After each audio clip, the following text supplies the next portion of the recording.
It's just a joke, don't fear. Okay. Good, good, good. Very good. Very good. Don't run away. Don't you run away.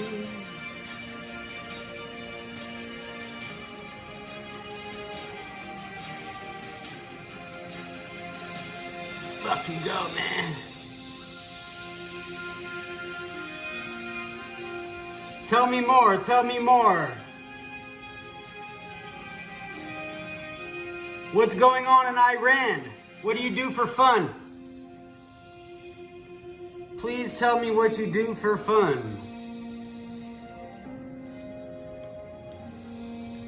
Woo!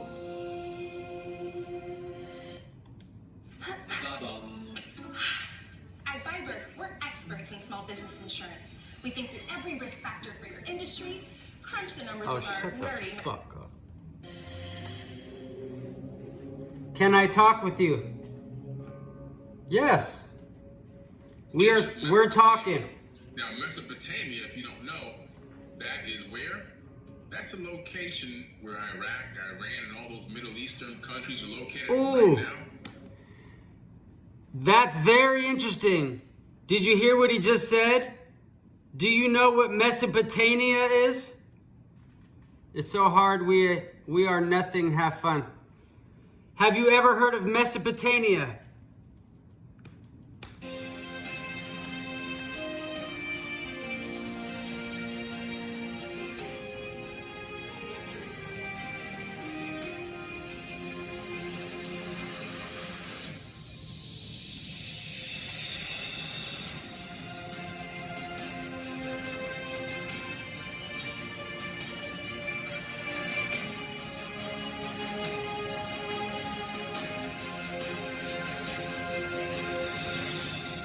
Oh, that was perfect with the music.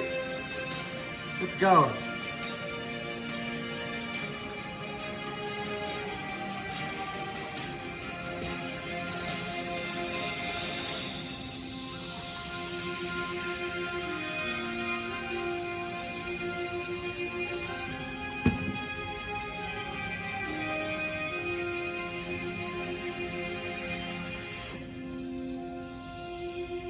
Hey, what is your phone?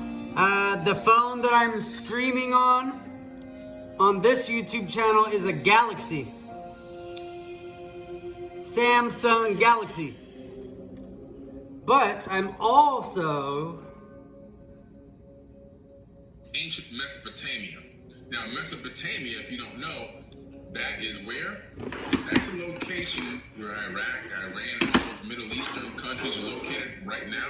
That's where this epic originated.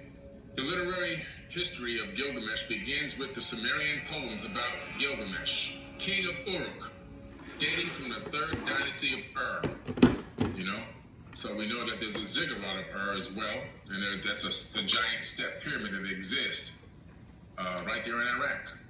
As a matter of fact, there's a tunnel leading underneath the ziggurat of Ur all the way to the Giza Plateau in Egypt, which is in Africa. So we have 12 tablets here, okay?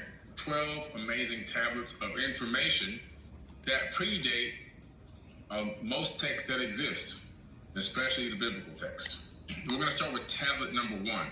He who has seen everything, I will make known. To the lands I will teach about him who experienced all things alike. But I have like a whole other box of phones too, but they're just old and I don't use them. Now, who is Anu? These 6 phones I use all the time. Person of the Anunnaki. Anu is the father of Enki and Enlil. Okay, he's the head, he's the leader. All right, so at the time he actually is the king. He's the king of Nibiru. Ooh, Darkstar killing shit, killing it. Of knowledge. Darkstar killing it. So we're talking about Gilgamesh being granted the ability to access a high level of knowledge. He saw the secret, discovered the hidden. He brought information of all time before the flood. This is a pre-diluvial text. We're talking about before the Great Flood, and you're going to see in this later on, as I get to those later tablets, about Utnapishtim, who's actually the same person as Ziusudra, who really is Noah.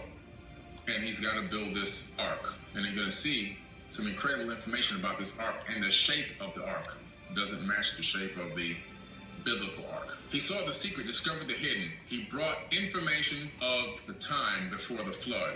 He went on a distant journey, pushing himself to exhaustion, but then was brought to peace. He carved on a stone stela. So what other questions do you have? And built the wall of... I'm reading the chat and I'm answering questions. Temple, the holy sanctuary. Look at this wall, which gleams with copper. Inspect its inner wall, the likes of which no one can equal. Take hold of the threshold stone. It dates from the ancient times. Go close the Eona temple, the residence of Ishtar. Who is Ishtar? When your severe asthma says you can't, Ishtar, Tespire don't be a says you retard. can. Tespire is an add-on treatment. Ishtar is the reason why you celebrate Easter, okay? She was the fertility goddess in Babylonian times.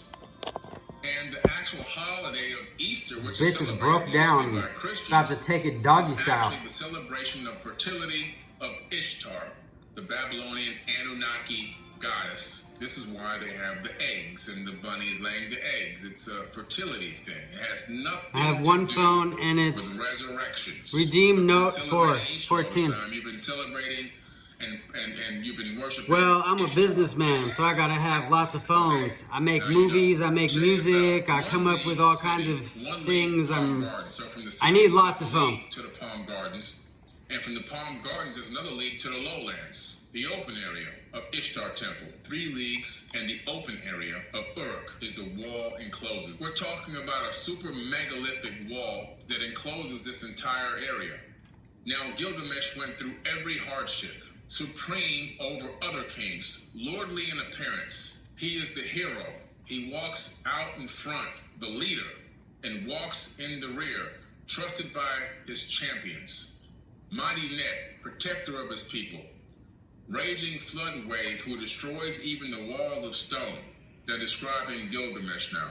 You So were we're also talking my about best the fact that friend. This man, first of all, he's a giant. He's described as a giant.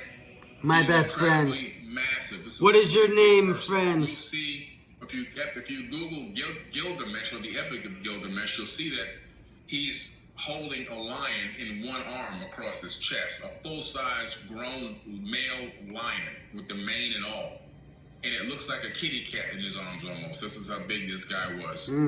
But he has knowledge of how to build, how to construct, of advanced technology. Hello, He also has a Ahura. capability of traveling not around his local area, but around the world. Okay? Around the world. He explored the world regions. He didn't explore around the corner. He didn't explore the next village. He explored the world. So every time we keep talking about these ancestors, man, and we think that they don't know Right. anything and that they're dumb and what they say to me has no value, it's like spitting in their face. Seeking life. That was the reason why he was traveling the world, seeking life. It was he who reached by his own sheer strength, Upanishtim. We're talking about Noah now, the faraway, who restored the sanctuaries or cities that the flood destroyed. 2/3 of him is God, 1/3 of him is human. Now let me say that again. 2/3 of him is God, 1/3 of him is human. He's 2/3 Anunnaki and 1/3 human. If you want to understand the mix of his genetics and why he was so brilliant, why his IQ was so vast, why his strength and his size were incredible, and why he was considered to be a hero. He was mostly Anunnaki DNA. The great goddess Aru designed the model for his body. She prepared his form, beautiful and handsome of men, perfect. We're talking about the fact that they genetically created him. Now, they didn't create him from scratch as if they created a person out of nothing. But right now, today, and I have a friend who's done this with his first child. He has a second child that they're going to do this as well. They create designer babies. He spent over $250,000 to make a designer baby. I mean, he's rich. He can do whatever he wants. They pick the hair color. They pick the eye color. They pick everything. Okay, they also filter out potential genetic diseases and things like that. Turn genes off, turn genes on to keep the person supposedly healthy for the most of their life. And that's something you can go do right now today in the world we live in. Well, they were doing this in ancient times. The great goddess Aruru designed the model for his body. I am 918 years old. Prepared his form, beautiful and handsomest of men, perfect. Aruru washed her hands. She pinched off some clay and threw it into the wilderness. Now here's where it gets very interesting. In the wilderness, she created the valiant Enkidu. So now we're getting into some stuff that really is about genetics. Anu said, well, this guy, he's got to have a counterpart. If it's not going to be a woman, let him have a counterpart, because he wants to go on this hero's journey. He wants to keep traveling the world. I've been around for a long time. To go with him. So Ah, they look at this boy. fashion a person. They create an entity which isn't really a human. Meow, meow, meow. It's more like a cyborg, and you'll see why in a second. Okay, so she doesn't give birth to this thing. She creates it somewhere outside the gates of Uruk. And check this out. When Aruru heard this, she created within herself the Zikri of Anu. Aruru washed her hands. She pinched off some clay and threw it into the wilderness. In the wilderness, she created valiant Enkidu, born of silence, endowed with strength. How about you? How old are you? His whole body was shaggy with hair. Ahora, how old are you? His locks billowed in profusion like a shan. So he had dreadlocks. He knew neither peopled nor set a living. He didn't know human beings, and he didn't know anything about civilization or being civilized. All right? But wore a garment like Shamukan. He ate grasses with the gazelles and jostled at the watering hole with animals. As with animals, his thirst was staked by mere water. We all know the world is in tremendous crisis and peril today. The problem is, the consciousness keeps engulfing us and telling us that we need to... A notorious trapper came face to face with him opposite of the watering hole. At first, a second and a third day, he came back to face with him. Well, I did click that this video is 18 and While up. seeing him, the trapper's face went stark. Officially, this video is supposed to be 18 and up. Enkidu and his animals. But I can't control who watch it. But I did click that. Just for the record. Stock still, his heart pounded with his face drained of color. He was miserable to the core, and his face looked like one who had made a long journey. The trapper addressed with his father, saying, "Father, a certain fellow has come from the mountains. He is the mightiest in the land. His strength is as mighty as the meteorite of Anu. He continually goes over the mountains. He continuously jostles at the watering place with the animals. He continually plants his feet opposite of the watering place. I was afraid."